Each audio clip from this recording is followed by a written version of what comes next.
22 साल के हिंदू लड़के ने नॉर्थ ईस्ट दिल्ली में हुए दंगों को लेकर दिया बयान। जानिए पूरी खबर। नॉर्थ ईस्ट दिल्ली में हुए दंगों में हिस्सा लेने वाले करावल नगर के रहने वाले एक 22 साल के हिंदू लड़के ने द कारवां को अपना बयान दिया है। उस लड़के का कहना है कि आप इसे आत्मसंरक्षण या बदला कह सकते हैं, लेकिन असल में बदला ही था।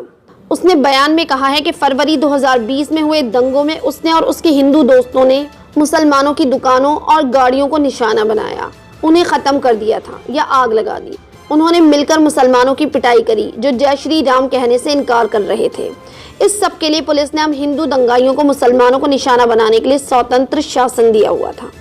उसने कहा, पुलिस ने हमसे कहा हमें दिखाओ कि तुम हिंदू हो, और पुलिस ने कहा तुम्हें एक मौका दिया जा रहा है, जब हमें ऊपर से ऑर्डर मिलेगा तो हम तुमको रोक देंगे, लेकिन तब तक जो तुम लोग चाहो करो। 24 और 26 फरवरी के बीच दिल्ली कम्युनल राइट्स में घिरा हुआ था, जिसमें 53 लोग मारे गए। उन लोगों में से 38 मुसलमान थे। 23 फरवरी को कपिल मिश्रा ने भाषण दिया था। मेट्रो स्टेशन पर धरना दिए हुए CAA और NRC प्रोटेस्टर को धरना स्थल खाली करने को कहा। वो प्रोटेस्टर CAA और NRC के खिलाफ माह दिसंबर से शांतिपूर्ण एतराज़ कर रहे थे और इस कानून के खिलाफ आवाज़ उठा रहे थे। तभी कपिल मिश्रा ने पुलिस कमिश्नर वेद प्रकाश सूर्या की मौजूदगी में धमकी दी और कहा अगर इस भीड़ को साफ नहीं किया जाएगा तो ये मामला पुलिस के हाथ से निकल जाएगा। उसके बाद हिंदू भीड़ और मुस्लिमों के बीच में झड़प हुई और कुछ घंटों में ये बहुत बढ़ गई, जिसको लेकर वहां रहने वाले मुसलमानों ने बताया है कि कैसे जय श्री राम के नारे लगाते हुए हिंदू दंगाइयों ने उनके इलाकों में घुसकर उनकी दुकानें जला दी, लूट ली और उनके घरों में आग लगा दी और कई मामलों में मुसलमानों को बेरहमी से पीटा, मार डाला। वहीं गवाहों ने और दंगों से प्रभावित लोगों ने पुलिस पर हिंदू दंगाइयों के सपोर्टर्स का भी इल्ज़ाम लगाया है। सोशल मीडिया पर दंगों के दौरान ली गई कई वीडियोस वायरल हुई, जिसमें पुलिस खुद मुसलमानों पर अत्याचार करते हुए दिखाई दी है। नॉर्थ ईस्ट दिल्ली के इलाकों में रहने वालों ने द कारवां को अपने बयान में बताया है कि कपिल मिश्रा और BJP के दूसरे नेताओं ने मोर्चे की लीडरशिप की और इसमें दिल्ली के सीनियर पुलिस ऑफिसर्स ने भी हिस्सा लिया। गैर कानूनी धमकियां दी, दंगों के दौरान गोलाबारी, लूटपाट और आगजनी की। उन इलाकों में रहने वालों ने यह भी बताया है कि इन घटनाओं के बारे में उनकी कंप्लेंट्स को पुलिस ने नज़रअंदाज किया या उन्हें ये मांग करते हुए धमकाया कि कंप्लेन में से सीनियर अधिकारियों और नेताओं के नाम हटा दिए जाएं। हालांकि पुलिस ने दंगे भड़काने के इल्ज़ाम में मुस्लिम प्रोटेस्टर को दोषी ठहराया और गिरफ्तार किया है और 13 जुलाई 2020 को दिल्ली हाई कोर्ट में दाखिल एक हलफनामे में दिल्ली पुलिस ने दावा किया है कि जाफराबाद में प्रोटेस्टर ने जानबूझकर रास्ता ब्लॉक करके गैर मुस्लिमों को उकसाया। पुलिस ने अदालत को बताया है कि उसने दंगों से रिलेटेड 750 FIR और 200 चार्जशीट दायर किए थे और 11 जुलाई तक पुलिस ने 1430 लोगों को गिरफ्तार किया था। हालांकि पुलिस ने कुछ हिंदू लोगों को भी गिरफ्तार किया है, लेकिन कपिल मिश्रा जैसे नेताओं के नाम और मुसलमानों पर हिंदू दंगाइयों के हमले दिल्ली पुलिस के दिए गए बयान से साफ तौर पर गायब हैं। 22 साल के इस हिंदू युवक ने 3 दिनों तक दंगों में हिस्सा लेने की बात को स्वीकार किया है, जिसमें हिंदुओं का एक ग्रुप शामिल था। उसने अपने बयान में स्वीकार किया है कि सभी ईंट, पत्थर, लाठी, लोहे की छड़ जैसे हथियार ले जा रहे थे।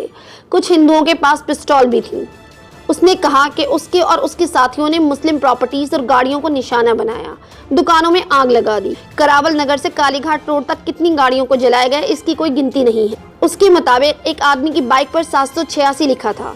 उसने उसको रोका और जय श्री राम के नारे लगाने को कहा। जब उसने मना किया तो उसको बहुत बेरहमी से पीटा और उसकी बाइक जला दी।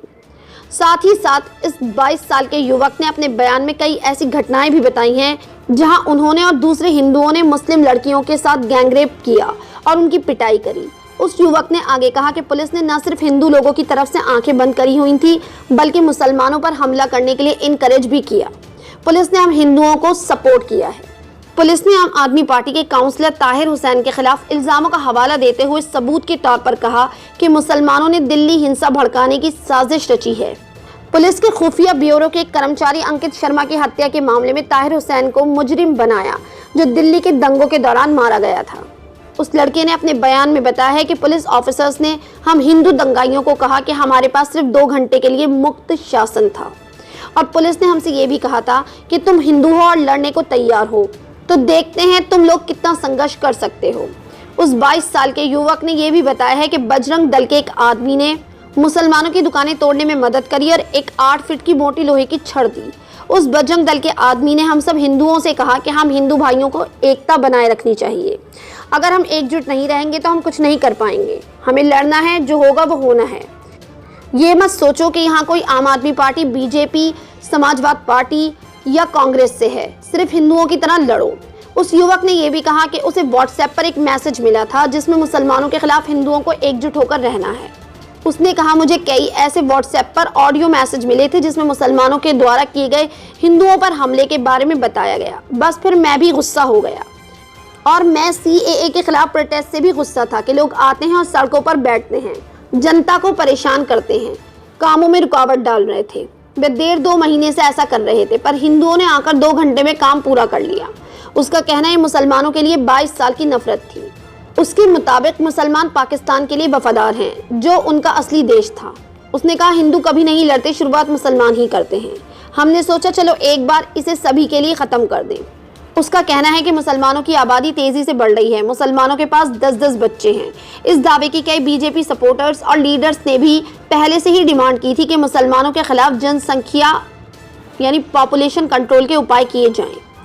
उस 22 साल के युवक का कहना है कि मैं चाहूँगा पाकिस्तान से सभी हिंदू भाई यहाँ आएँ और मुसलमान वहाँ चले जाएं, फिर कोई लड़ाई नहीं होगी। वे मुसलमान हैं, कभी नहीं सुधरेंगे। हम हिंदू भाइयों को तैयार रहना चाहिए। जब उससे पूछा गया कि इन दंगों में हिस्सा लेने पर उसे कोई शर्मिंदगी हुई तो उसने कहा कि उस वक्त मुझे लगा मैं सही कर रहा हूँ, लेकिन बाद में मुझे लगा इस तरह हमने जिस पर हमला किया था वो बहुत घटिया था। मुझे लगता है कभी कभी पछतावा होता है, लेकिन जो होना था वो हो गया। मैं नफरत की लहर में बह गया। उसने कहा, लोगों को इस तरह नहीं मारा जाना चाहिए था, लेकिन मुसलमानों को दबाने के लिए ये सब ज़रूरी था। वे पहले शेरों की तरह थे, अब वे चूहों से डरते हैं। उसका कहना है कि हिंदू एकजुट हैं, अब मुसलमान हम पर हमला करने के बारे में नहीं सोचेंगे। आपको क्या लगता है, इस नफरत का कोई हल है? अपनी राय खबरों के बारे में कमेंट सेक्शन में ज़रूर दें। हमारे चैनल को सब्सक्राइब करें, बेल आइकन प्रेस करें ताकि हर खबर आप तक जल्द से जल्द पहुंचे।